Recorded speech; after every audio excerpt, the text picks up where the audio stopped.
로마 황제 가이사에게 상소한 바울이 로마를 향해서 가이사랴를 출발합니다. 바울의 호송을 책임진 사람은 율리오라고 하는 로마 군대의 백부장이었습니다. 바울이 그 일행이 승선한 배는 거센 바람 탓에 통상적인 항로를 따를 수 없었고 우여곡절 끝에 겨우 루기아의 무라라고 하는 항구에 도착을 합니다. 호송 책임자인 백부장 율리오는 무라에서 그 이탈리아 반도로 그 직행을 하는 알렉산드리아 배로 갈아타게 되는데요. 갈아타도록 이렇게 합니다. 알렉산드리아 배는 이집트에서 생산되는 그 곡물 수송 선박이었는데 당시 로마인들의 주식은 주로 이집트에서 생산되는 그 밀을 그 주 식량으로 주식으로 사용을 했습니다. 그래서 이 이집트에 생산되는 그 밀이 알렉산드리아 항구에서 출항해서 이탈리아 반도로 그렇게 여기저기를 거쳐서 가는 그런 경로의 배가 많이 있었는데 이 배도 그 중에 하나였는데 이 배는 이 곡물만 그 수송하는 배가 아니라 여러 다른 화물과 또 이 승객들도 많이 있었습니다. 무라를 출항한 배는 서쪽 니도를 향해 나아갑니다. 왜냐하면 그 길이 백길이 이탈리아 반도로 가장 빠른 길로 직행하는 코스였기 때문에. 그런데 거센 풍랑을 만나서 이 직행할 수 없어서 남쪽 그레데 섬으로 그 배가 밀려갑니다. 그래서 그 섬의 동쪽을 돌아서 남쪽 해안을 바람막이 삼아서 천신만고 끝에 그레데 섬의 미양이라는 곳에 도착을 합니다. 이 시기는 지중해 항해가 잦은 풍랑으로 인해서 전면 금지되는 늦가을에 가까워서 예정대로라고 하면 순풍이 불면 이제 벌써 이탈리아 반도로 도착했을 시기인데 그 어렵게 와서 이미 이제 겨울이 시작되는 것이었기 때문에 이 상황에서 배를 타고 또 다른 곳으로 간다는 것은 아주 위험천만한 일이었습니다. 그래서 바울이 적극적으로 여러 번 만류했지만 선장과 선주, 화물주들은 그리고 또 백부장은 미항보다 더 큰 항구인 베닉스로 가는 것이 낫다고 판단해서 배를 다시 움직이기로 한 것입니다. 알렉산드리아 배에 승선한 사람들이 항해의 위험성을 경고하는 바울의 말을 무시하고 미항을 출항한 것은 그 배에 실린 자기들의 그 재산과 돈, 투자금들을 지키기 위함이었습니다. 왜냐하면 지중해가 잠잠해지는 이듬해 복이 오기까지 이왕 지중해에서 겨울을 지내야 된다면 미항은 좀 소규모의 항구에서 풍랑과 그런 것에 좀 안전하지 못한 항구였습니다. 그래서 큰 항구인 베닉스 정도 되어야만 자신들의 배와 돈과 또 여러 많은 화물들, 곡식들을 재산을 확실하게 지킬 수 있다고 판단한 것이었죠. 뭐 언뜻 이성적으로 생각하면 이들이 그 미항을 출항하고 베닉스로 가고자 하는 그들의 심리와 또 결단을 충분히 납득할 만한 그런 상황이었습니다. 그런데 그들은 적어도 중요한 한두 가지 사실을 모르고 있었습니다. 하나는 생명이 돈보다 귀하다라고 하는 거예요. 그리고 두 번째는 자기들이 이 모든 자연적인 상황을 통제할 수 있을 만한 힘을 가지고 있다고 착각을 했던 것입니다. 누가복음에서 예수님은 한 부자 비유를 말씀하셨어요. 한 부자가 있었는데 그는 이미 많은 재산을 소유하고 있었는데 그에도 풍년이 되어서 많은 곡식의 소출이 엄청나게 많은 거예요. 그래서 기존 가지고 있었던 이 창고에 다 들어가질 않는 거예요. 그거 곰곰이 생각하면서 이런 결론 내립니다. 아, 그렇지. 기존 이 창고를 허물고 새로 큰 창고를 짓자. 거기에 가득히 곡식을 쌓으면 야, 내가 평생도록 천년만년 풍요로움을 누리면서 살 수 있겠지. 그래서 돈만 있으면 마음먹은 대로 인생을 안락하게 즐길 수 있으리라 믿었던 것입니다. 그러나 예수님께서 그 부자를 가리켜서 이렇게 말씀하시죠. 누가복음 12장 20절에서 21절 말씀 보시면 하나님은 이르시되 어리석은 자여 오늘 밤에 내 영혼을 도로 찾으리니 그러면 내 준비한 것이 누구의 것이 되겠느냐 하셨으니 자기를 위하여 재물을 쌓아두고 하나님께 대하여 부여하지 못한 자가 이와 같으니라.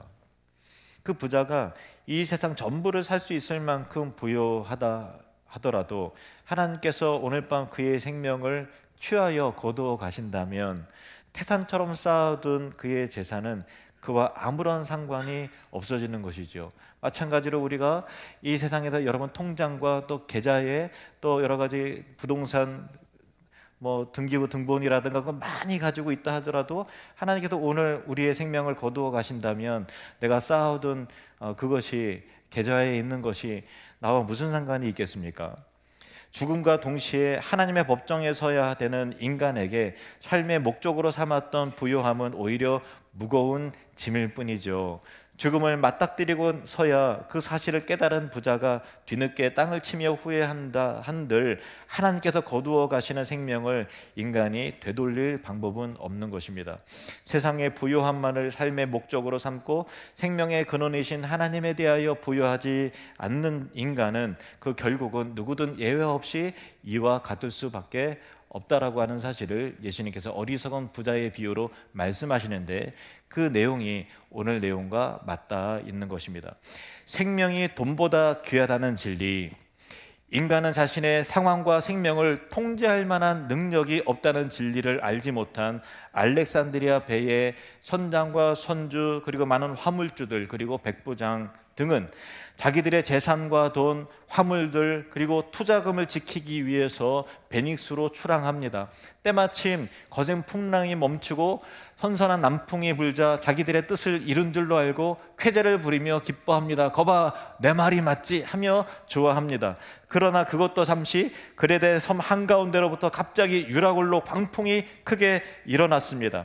이 광풍은 그들이 지금까지 살아오면서 한 번도 경험하지 못한 죽음의 광풍이었습니다. 그 광풍 앞에서는 자기들이 지닌 그 무엇도 기술도 삶의 노하우와 지식도 재산도 아무런 소용이 없었던 것입니다. 그들은 바람 부는 대로 항로를 이탈하여 떠내려갈 수밖에 없었고 결국 그들은 그토록 자기들이 지키려고 했던 재산과 돈을 포함하여서 모든 투자금들 버릴 수 있는 모든 것들은 자기 손으로 바닷속으로 모두 다 내버릴 수밖에 없었던 것입니다. 하지만 죽음의 풍랑은 조금도 수그러들지 않았습니다. 낮의 해도 밤의 별도 보이지 않는 칠흑 같은 어둠의 나날 속에서 어디로 휩쓸려 가는지 도저히 방향의 감각조차 위치 파악도 되지 않는 완전한 암흑의 상황 속에서 그들은 심중에서 구원의 여망마저 사라지고 말았습니다.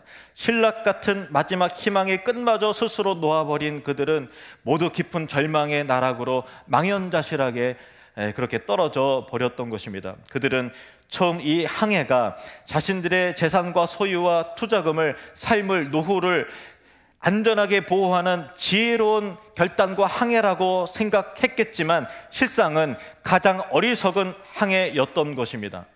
유라굴로 광풍이 몰아닥친 이래 며칠이 지나도록 그 배에 탄 사람들은 아무것도 먹고 마시지 못했습니다.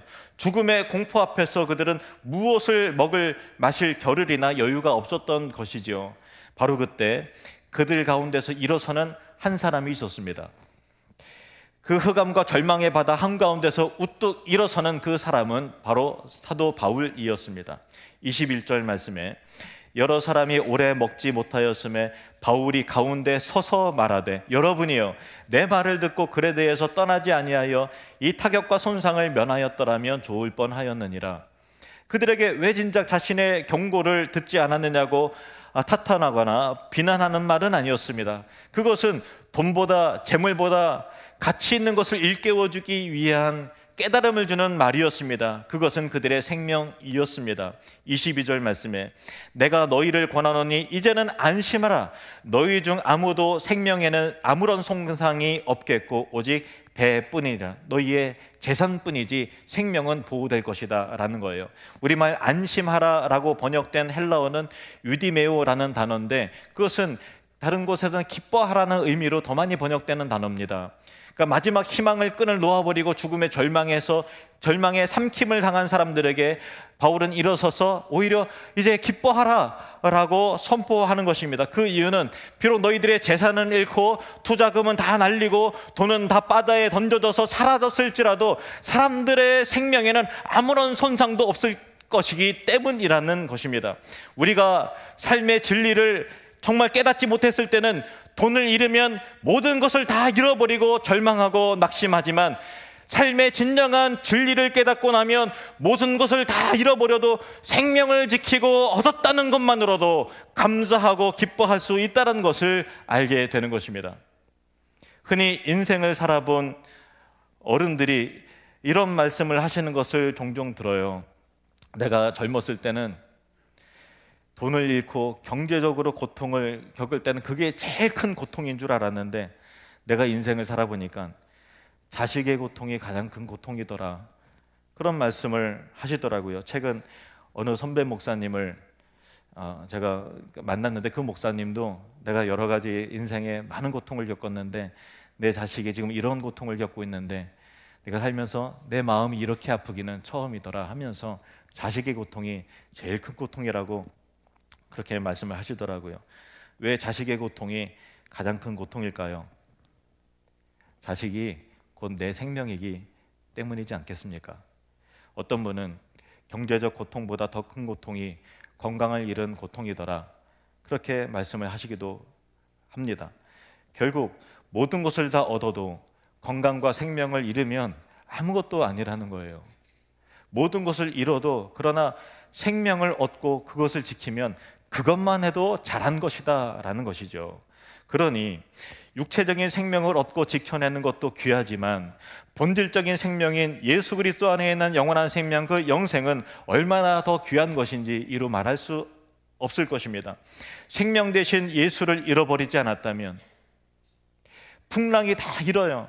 그러나 우리의 생명 대신 예수를 잃어버리지 않았다면 이 세상에서 풍랑 가운데 재물과 시간과 명예를 다 잃어버리고 손해보았다 하더라도 절대로 실패한 인생이 아니라는 것입니다. 돈을 잃더라도 생명을 잃지 않았다면 그는 절대로 실패한 인생이 아닙니다.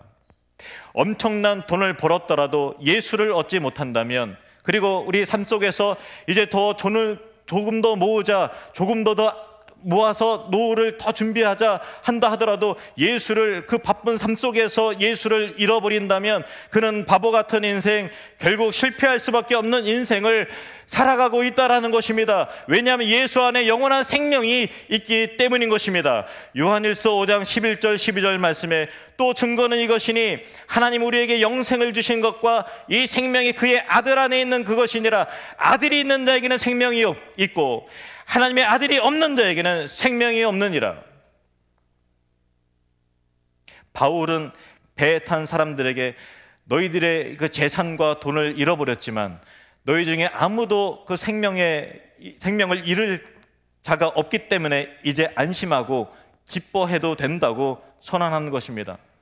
여기에서 우리는 중요한 진리와 지혜를 얻습니다. 진정한 기쁨은 돈이 아니라 생명으로부터 나온다는 것입니다. 진정한 기쁨은, 안정감과 안심은 돈이 아니라, 재산이 아니라 우리의 생명으로부터 나온다는 것이죠. 이것은 우리의 인생과 영혼과 뼈에 새겨야 할 명언인 것입니다. 바울의 이러한 확신에 찬 선포의 근거는 23절 이하에 나옵니다. 내가 속한 바 곧 내가 섬기는 하나님의 사자가 어젯밤에 내 곁에 서서 말하되 바울아 두려워하지 말라. 내가 가이사 앞에 서야 하겠고 또 하나님께서 너와 함께 항해하는 자를 다 내게 주셨다 하였으니 그러므로 여러분이 안심하라. 나는 내게 말씀하신 그대로 되리라고 하나님을 믿노라. 그런즉 우리가 반드시 한 섬에 걸리리라 하더라. 바울이 흑암과 절망의 바다 한복판에 있는 사람들에게 도리어 일어나서 기뻐하라며 소망을 선포한 근거는 하나님 때문이었습니다. 하나님의 확실한 약속의 말씀에 의지하고 근거해서 그는 일어나 소망을 선포했던 것입니다. 하나님께서는 바울에게 하나님의 사자를 보내어서 바울 곁에 서서 말씀하시기를 바울아 두려워하지 말아라. 내가 가이사 앞에 서야 하겠고 또 하나님께서 너와 함께 항해하는 자를 다 내게 주셨다 말씀하셨습니다. 로마에서 감당해야 될 복음의 사명이 바울에게 남아 있기 때문에, 그 약속의 말씀이 있기 때문에 유라굴레의 광풍이 로마로 가야 하는 사명의 길을 절대로 꺾거나 막지 못한다는 것이었고, 더불어 바울과 함께 알렉산드리아 배에 승선해 있는 275명도 바울로 인해 한 사람도 생명을 잃어버림이 없을 것이라는 약속의 말씀이었던 것입니다. 그러므로 바울은 그 확실한 약속, 그 말씀, 하나님 내 옆에 계시는 그 하나님으로 말미암아 일어나서 기뻐하라 라며 확신에 찬 마음으로 무리 가운데서 일어서서 소망을 선포할 수 있었던 것입니다. 제가 30년 전에 이제 군입대를 하고 나서 이 훈련소를 마치고서 자대를 수색대대라는 곳에 이제 착출이 되었는데, 거기가 비무장지대 들어가고 막 이제 지뢰밭에 막 들어가는 거니까 덜컹 겁이 나더라고요. 야, 내가 그런 사람이 아닌데, 겁 많고 두려움 많은 사람인데, 야, 이게 큰일 났다. 그래서 뭐 이렇게 실제로 지뢰 사고는 잘 일어나진 않지만 지뢰 밟을 수도 있는 그 확률로 인해서 마음의 긴장감과 두려움, 나 죽는 거 아니야? 그런 생각도 살짝 들더라고요. 그때 어떤 소책자, 나팔소리라고 하는 소책자를 본 적이 있는데, 그 내용은 다 읽지 않았어요. 근데 그 겉표지 제일 밑면에 이런 글이 써져 있더라고요. 사명자는 그 사명을 다 이루기까지 절대로 죽지 않습니다. 이 글이 얼마나 저한테 위로가 되는지, 난 죽지 않는구나. 왜냐하면 나는 복음의 사명이 있기 때문에 이렇게 젊은 나이에 죽지 않는구나 라고 그렇게 생각을 했어요. 얼마나 위안이 되든지 지금도 그 글귀가 생생합니다. 사명자는 그 사명을 다 이루기까지 절대로 죽지 않습니다. 하나님께서 바울에게 말씀하신 것도 같습니다. 너는 로마에 가서 나의 복음을 전해야 될 사명이 있기 때문에 너는 절대로 죽지 않을 것이며, 심지어 너와 함께한 자들의 생명도 하나도 잃어버리지 않게 될 것이다. 이 말씀을 듣고 바울은 일어나서 확신에 찬 어조로 소망을 선포하는 것입니다. 예수 믿는 자는 절망 가운데 일어서서 소망을 선포하는 자인 것입니다. 이것이 신자의 정체성입니다. 요한일서 5장 4절 5절 말씀에 무릇 하나님께로부터 난 자마다 세상을 이기느니라. 세상을 이기는 승리는 이것이니 우리의 믿음이니라. 예수께서 하나님의 아들이심을 믿는 자가 아니면 세상을 이기는 자가 누구냐? 암흑과 같은 세상, 유라굴로 광풍에 모든 것을 휩쓸려가는 돈 즉 만몬의 우상에게 붙잡혀서 휩쓸려가는 이 세상과 싸워서 겨루어 이길 수 있는 자는 바로 예수 믿는 자들인데, 믿는 자가 아니면 세상과 싸워 이길 수 있는 자들이 한 사람도 없다라는 것입니다. 다시 말해서 우리는 믿음으로 세상과 싸워 승리하는 자들인 것입니다. 요한복음 16장 33절 말씀을 우리 같이 읽겠습니다. 시작. 이것을 너희에게 이르는 것은 너희로 내 안에서 평안을 누리게 하려 함이라. 세상에서는 너희가 환난을 당하나 담대하라. 내가 세상을 이겼노라. 담대하라. 내가 세상을 이겼노라. 본문에서 또한 주목할 만한 점은 사자가 바울에게 곁에 서서 뭐라고 말하는가? 바울아, 두려워하지 말아라 했다라는 것. 첫 마디가 바울아, 두려워하지 말아라. 이 말인즉슨 바울도 이 상황으로 인해서 엄청난 긴장과 압박과 두려움을 가지고 있었다는 것 아닙니까? 당연하죠. 바울도 인간입니다. 바울도 사람입니다. 얼마나 무서웠을까요? 얼마나 초조했을까요? 그러나 바울 곁에 서서 말씀하시는 하나님의 사자로 인해 바울은 두려움을 떨쳐내고 무리 가운데 우뚝 서서 소망을 선포하는 것입니다. 성경은 넘어지지 않는 법을 가르쳐 주기보다는 다시 일어나는 법을 가르쳐 줍니다. 하나님은 몇 번 넘어졌는가 보다도 몇 번 다시 일어났는가를 카운트 하시는 분이십니다. 잠언 24장 16절 말씀에 함께 있습니다. 대저 의인은 7번 넘어질지라도 다시 일어나려니와 악인은 재앙으로 말미암아 엎드러지느니라. 우리 위대한 신앙의 선배들을 보면 수없이 넘어지고 자빠지고 꼬꾸라졌지만 한 번 더 일어난 사람들이더란 말입니다. 하나님의 세계에서 의인은 누구라고 이야기합니까? 넘어지지 않는 그자가 이 의인이다라고 말씀하시지 않는 것입니다. 7번 넘어질지라도 7번을 완전습니다.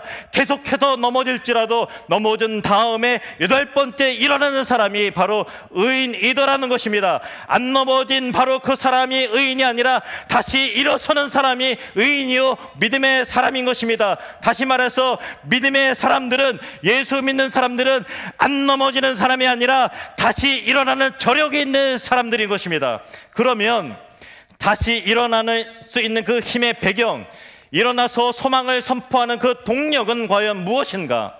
그 배후에 하나님이 계신 것이죠. 그가 변하지 않는 하나님의 약속의 말씀을 붙들고 있기 때문인 것입니다. 요즘에는 정말로 절망이 가득합니다.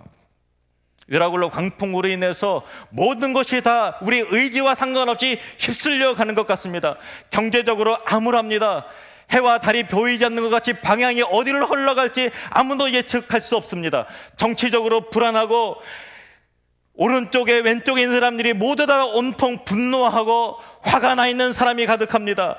노력에 비해서 보상받지 못한다는 현실에 실망감과 우울감과 공허하는 사람들이 많이 있습니다. 재물이 우상이 되어서 휩쓸려 갑니다.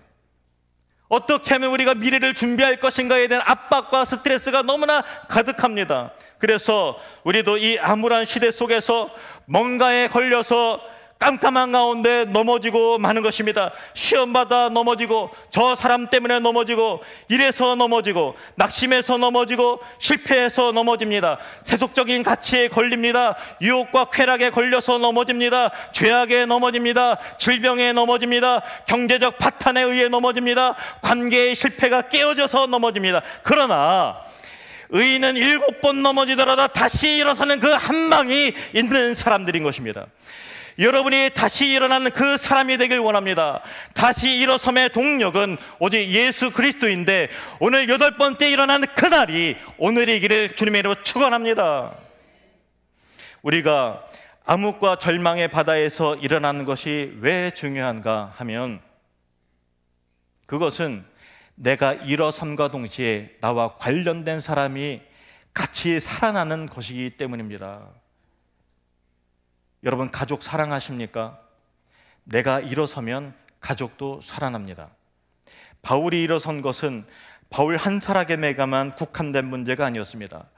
바울이 소망 가운데 일어선 것은 배 안에 있었던 바울을 포함해서 276명의 사람들이 다 살아나게 됨을 의미하는 것입니다. 내가 믿음의 사람이 되어서 예수의 능력을 힘입어서 일어서는 것이 왜 중요한가? 나의 일어섬이 곧 내 아내의 일어섬이요, 내 자녀의 일어섬이요, 부모 형제의 일어섬이요, 내가 일어서는 것이 교회의 일어남이요, 교회가 일어나는 것이 이 세상 사람들이 예수 그리스도 아래에서 일어나게 되는 것을 의미하는 것입니다.